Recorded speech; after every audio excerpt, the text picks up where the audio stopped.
Right now I am close to Elberton, Georgia, a little north of it in fact, which is pretty close to the South Carolina border. And I'm at what are called the Georgia Guidestones. Now I've been, I guess, flaneuring through small town America for the past week or so just to do it. And I've ended up here. So if you've never heard about these things, they're a mysterious monument. I'll go into the specifics. It's relatively recently put up around 1980 by some mysterious person from some mysterious organization. There's a bunch of conspiracy theories about it, so it's worth talking about, and I might as well show you around. So let's go ahead and do that. So, superficially, the Georgia Guidestones, they're around 20 feet tall. They're pretty big up there. They have engravings on each side in a different language. We'll go to the English side over here. Now, Elberton, Georgia, where this is built, is known for its granite. If you go driving around, we're a little away from the actual city, but if you go into the closer, you'll see basically a bunch of granite businesses. They make everything from countertops to mausolea, so you can get one if you want. But I think that's one of the reasons that this was, I don't know, decided that it would be built here. Anyway, so the inscription is, there are 4 pillars here with an inscription on each side, each in a different language. And they all say the same thing. Here's the English side. I don't know if you can make out all of that. I think you can, but you can read it on Wikipedia if you can't. The idea behind it, so the LARP behind this monument, first off, was that if the whole world collapses, if society collapses, this granite monument might still be around, just because it's in a good location. Good material. It's not going to erode or something like that. So it's supposed to give advice in different languages as to how to organize society, so that's the LARP. Now, of course, most of them are just like, balance personal rights with social duties. I mean, it's just a bunch of platitudes, or, avoid petty laws and useless official. I wish we could actually do one of these things, but now the more controversial one is at the very top. I don't think you can read it with the lighting. Yeah, okay, so maintain humanity under 500 million in perpetual balance with nature. So that's the controversial part, because there are, a whole bunch of conspiracy theory people who are like, dude, this monument's put up by, like, NWO, like, Illuminati people. I think even the Georgia Guidestones have made it to an Alex Jones documentary. I think you can check them out on there. But they've made it, every once in a while they'll get defaced with, some kind of, I don't know, people complaining about pedophile vampires or psychic vampires or whatever it is. Now, anyway, let's go ahead and look at the inscription. So again, here's the English, and here is Russian. I'll go ahead and tell you I have an indirect personal connection to these Guidestones. I'll tell you that in a second. Here's Spanish. There is Swahili.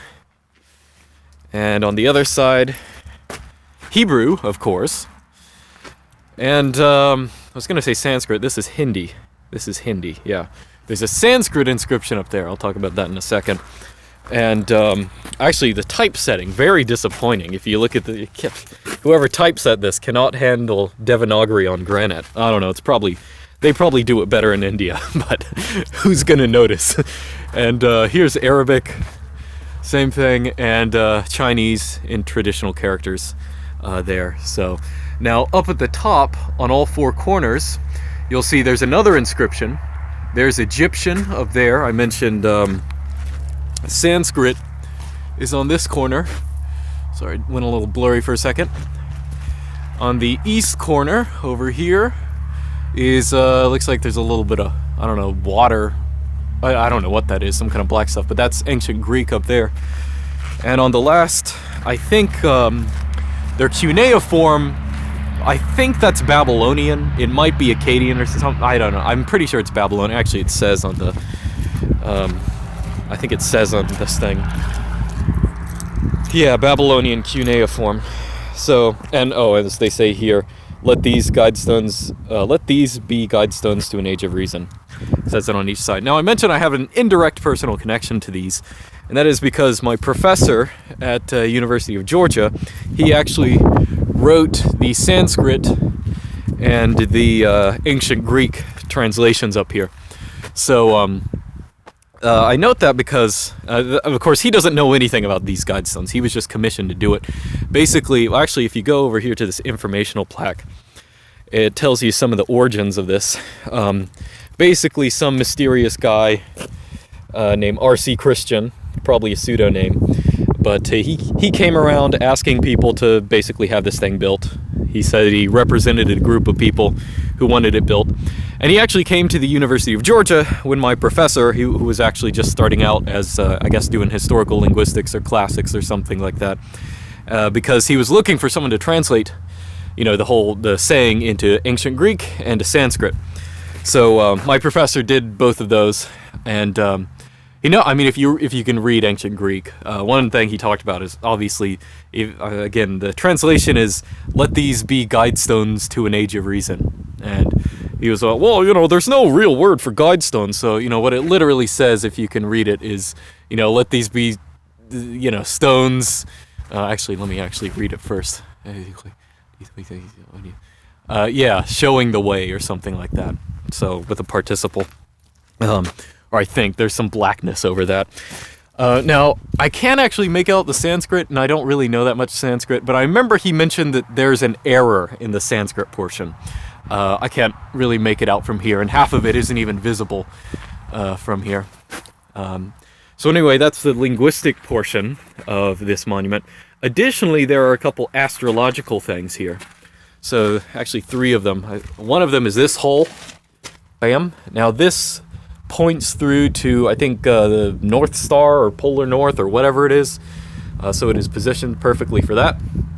And then over here, this, I think, shows you the sunrise at the equinox, or the solstice, excuse me. Actually, let me double check that. I think it says over here. I thought it said over here. Oh yeah. Astrological features. So, channel through the stone indicates celestial pole, that's what I said. Horizontal slaw indicates annual travel of the sun. Okay, maybe it's not whatever that is. And sunbeam through the capstone marks noontime throughout the year. So we'll go ahead and look at that. And that one up here, that is that thing up there. So obviously today we actually are getting close to noon, but it's way too cloudy to see it. You probably can't even, you may be able to see some light through that thing, but it's, obviously it's supposed to be perfectly at noon for it to, shine through perfectly, and it's all cloudy, so it's not really going to work out. So anyway, so this is a place you can come by. Again, it's in Elberton, Georgia. Very mysterious. There is additionally, over here it says at least, that there is a time capsule. You may have noticed when I was looking at this before. Placed 6 feet below this spot on blank, to be opened on blank. So the dates were never filled in. Maybe that means the time capsule was never put there. Maybe that means they're just not going to tell you what happened. I'm not quite sure. So there may or may not be a time capsule under here. I don't know. It actually looks like at least some animal was trying to dig in here. So maybe this granite isn't quite as good as anticipated. Let's see if there's, it's just something's been digging in there. Might have just been a little kid. This is actually the first time I've only been here twice. This is the first time I've been here and there's no one else here. I thought about recording last time I was here, but, there are some boomers and their kids walking around. But again, it's, sort of a mysterious monument there. Now, of course, there are a lot of other real monuments in the area commemorating real events and kind of stuff like that, but this is one that I think vexes people just because there's sort of a, conspiracy. I think people sometimes think, I forgot about this. There's some kind of signature or symbol in there. I don't know if that's on every side. I don't think it is. There are a couple little Easter eggs here and there. Actually, yeah, this is on every side. Or at least those two. Maybe I can double check. So, that could just be from the company that made the granite. I'm not quite sure. You know what? I feel like there was something else weird over here that I found last time. There's some notch. Yeah, okay. So, see, in the corners of all these, they're just normal granite corners, right? But over there, I don't know if you can make that out, there's an empty space. Like a cube has been taken out of it. So, I think if you read up on it, I think there used to be a piece there, and it was physically removed or something like that. I don't think it was made out of granite, it was made out of something else. So no one really knows what that's about. So, anyway.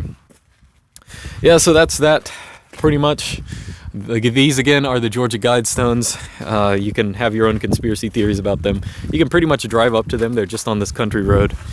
Visit the local town of Elberton nearby, but I was just sort of driving in. Figured I might as well give it a visit. So anyway, hope this piqued your interest, and I will see you boomers next time.